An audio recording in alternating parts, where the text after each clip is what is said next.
What's up and welcome. This is me, you, and Switch 2. I am me, Tom Tate, and you are you. So let's talk about Switch 2. This is the latest and greatest Nintendo Switch 2 news brought to you every Tuesday and Friday in snackable 10-minute episodes. Today is Tuesday. It is December 16th, 7:54 a.m., 14 degrees Fahrenheit outside. It's like 54 degrees in my basement. I'm wearing a jacket as I record this podcast. But it's okay. The week is rolling by. We're going to keep this one under 10 minutes. I'm confident in that. There's not a ton of news to report on, but a few things popped up over the weekend, especially in the wake of the Game Awards, which we covered last episode. If you want a full recap there, so let's start with new releases. We had a few games released since we last spoke. So first up, we have Warhammer 40,000 Rogue Trader. This came out on December 11th. It's $45 right now. I don't know if that's a sale price. Nintendo Life gave this one a poor score. They gave it a 4 out of 10, and usually they're pretty generous with their reviews, so this must have some challenges. The review was mostly claiming that crashes, performance issues kind of caused this poor review. Unless you're a Warhammer fan, I would probably pass on this one or do some additional research. Arcade Archives 2 Rock and Rope was also released on December 11th for $10 in the eShop. Toomba 2, The Evil Swine Returns Special Edition. This came out on December 15th, yesterday. This is $20 in the eShop. This is like a 1999-2000 era PS1 game. I think we have some up-res graphics here. The Toomba series is pretty good, but I didn't know this was coming out. This is a bit of a drop to me. Divinity Original Sin 2, Nintendo Switch 2 edition. This came out yesterday as well. I also don't think I knew that this was coming out either, so this might have also just kind of shadow dropped into the eShop. So this is a Switch 2 edition. It's a free upgrade if you have the Switch 1 edition. Otherwise, it is $50, but it's $24.99 for the next few weeks. It's a 2017 role-playing game by Larian Studios. And then finally today, on December 16th, we have the Rogue Prince of Persia releasing on Switch 2 for $30. We also had Pokemon Legends ZA release their Mega Dimensions DLC. That came out last week. This is the official description in the Nintendo eShop. Mysterious distortions have appeared without warning in Lumiose City. They seem connected to a place known as Hyperspace Lumiose, and the mythical Pokemon Hoopa has the power to transform them into portals so you can travel there. Hoopa needs your help to do it, though. Team up with the mysterious and talented baker, Ansha, to gather berries and make donuts that will awaken Hoopa's power and grant you and your Pokemon a variety of useful effects. Once you're in Hyperspace Lumiose, join the Mega Evolution successor Karina and Team MZ to investigate its mysteries. Just be sure you're ready.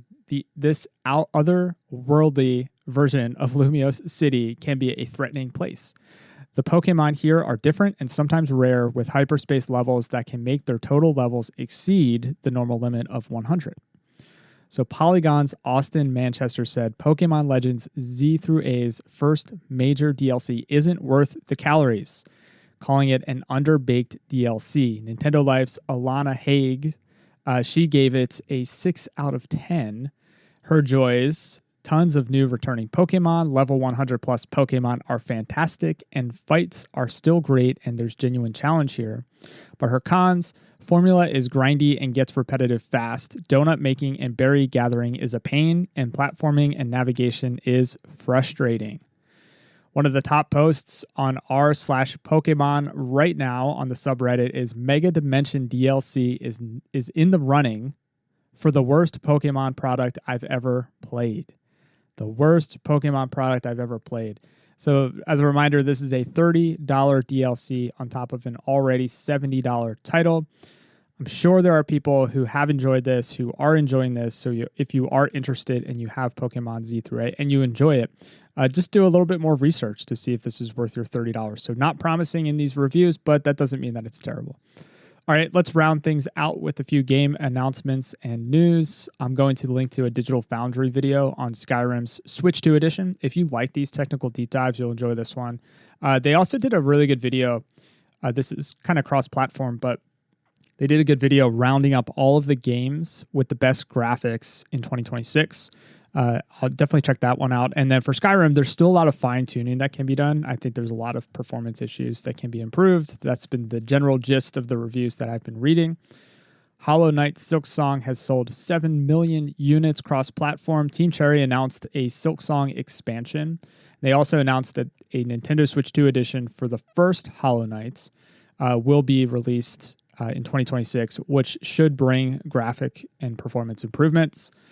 The horror game Phasmophobia is getting a Switch 2 edition. This date is TBD. A while back, I mentioned a game called Outbound. This is a self-proclaimed cozy Vival adventure game. I joked that they're creating their own category here with cozy Vival. It was initially a digital-only title, but they recently announced that a physical collector's edition will be released. Date on that is TBD. And then breaking news today, just dropped this morning, Final Fantasy VII Remake Intergrade has a free demo that is out right now in the eShop. I'm very excited for this. I'll probably play the demo. I'm definitely going to pick this one up. I'm double dipping on this one. I have it on PS5, but this is kind of a vote with your wallet situation for me because I really want to let Square Enix know that I want them to keep supporting Switch 2 with whatever they have planned in the future. I want all the Final Fantasy titles. I want that Chrono Trigger remake that's been teased. I want it all. I want the new Mana game. I want everything on Switch 2.